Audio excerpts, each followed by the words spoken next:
Hello guys, இன்னைக்கு நம்ம வீடியோல எதை பத்தி பார்க்க போறோம்னா ஸ்டாக் லெவல்ல சம் நம்பர் 39 தான் பார்க்க போறோம். ஓகேவா? ஸோ ஃபர்ஸ்ட் கொஸ்டின் படிச்சிடலாம். Two components A and B are used as follows.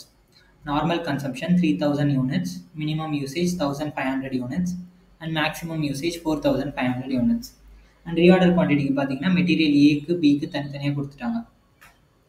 And reorder பீரியடும் வந்துட்டு A and Bக்கு செப்பரேட்டாக கொடுத்துட்டாங்க. ஸோ அதை வச்சு நம்மள 4 காம்பனன்ட்ஸ் கேட்டிருக்காங்க. என்னென்னு பார்த்தீங்கன்னா reorder level, minimum level, maximum level and average stock level. So இது எல்லாத்தையுமே நம்ம கண்டுபிடிக்கணும். ஃபஸ்ட்டு வந்து இப்போ நம்ம ரீஆர்டர் லெவல் போட போகிறோம். So first reorder level for material A and B ரெண்டுத்துக்குமே போகணும். ஸோ ஃபஸ்ட்டு மெட்டீரியல் ஏக்கு வந்து ரீஆர்டர் லெவல் ஃபார்முலா என்னென்னா maximum consumption into maximum reorder period. Maximum consumption எவ்வளோ? 4500 units. 4500 units into maximum reorder period. Maximum reorder period for A केवल 6 weeks. So 4500 into 6 பண்ணனா 27000 units வருது. ஓகேவா?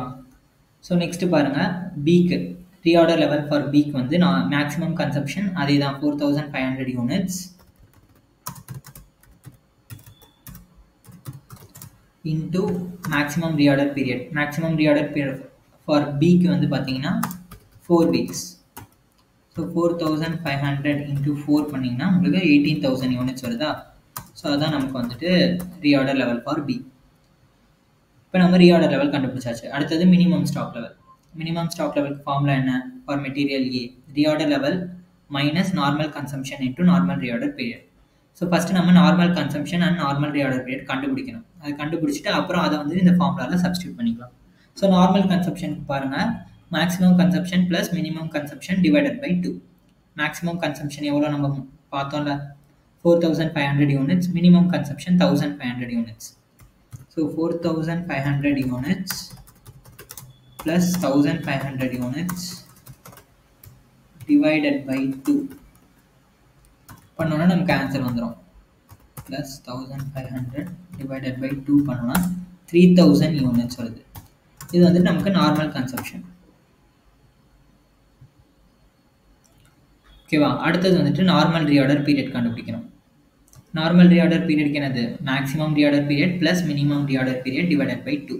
இப்போ ஃபஸ்ட்டு ஏக்கு கண்டுபிடிச்சிடலாம். 4 ப்ளஸ் மேக்ஸிமம் வந்து 6 weeks plus 4 weeks minimum divided by 2 பண்ணோன்னா நமக்கு வந்து 5 வீக்ஸ் வரும். அதே மாதிரி பிக்கும் கண்டுபிடிக்கணும். Maximum reorder normal reorder period for பிக்கு வந்து மேக்ஸிமம் பீரியட் வந்து 4, மினிமம் பீரியட் வந்து 2. So 4 weeks plus 2 weeks divided by 2 பண்ணோன்னா நமக்கு வந்து 3 வீக்ஸ் வரும்.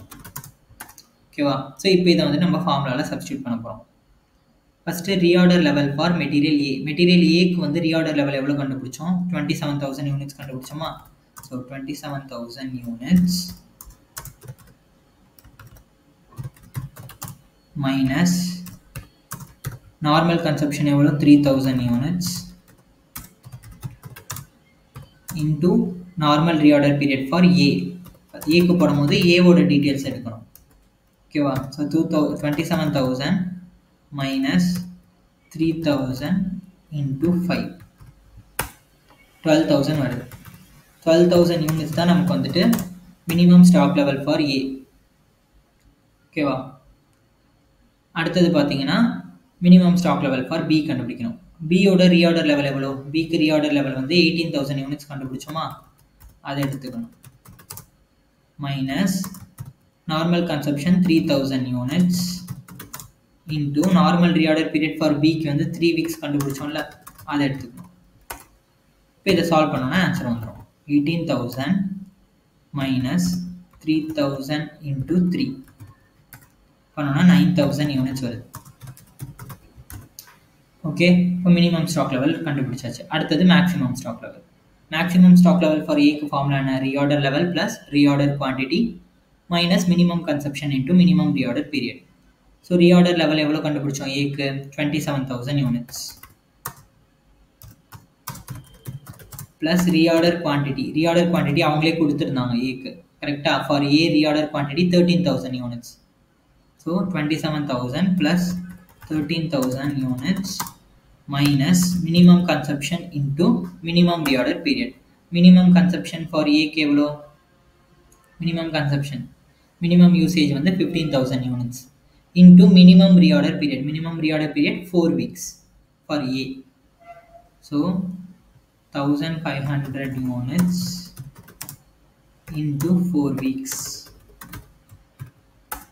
இதை சால்வ் பண்ணோன்னா ஆன்சர் வந்துடும் 27,000 plus 13,000 minus 1500 into 4 பண்ணோன்னா நமக்கு 34,000 வருது. 34,000 யூனிட்ஸ் தான் நம்மளோட maximum stock level for A. அதே போல் maximum stock level for B கண்டுபிடிக்கணும். பியோட ரீஆர்டர் லெவல் எவ்வளோ? ரீஆர்டர் லெவல் ஃபார் பிக்கு வந்துட்டு 18,000 units. 18,000 units plus reorder quantity for B. Reorder quantity question இருக்கு 14,000.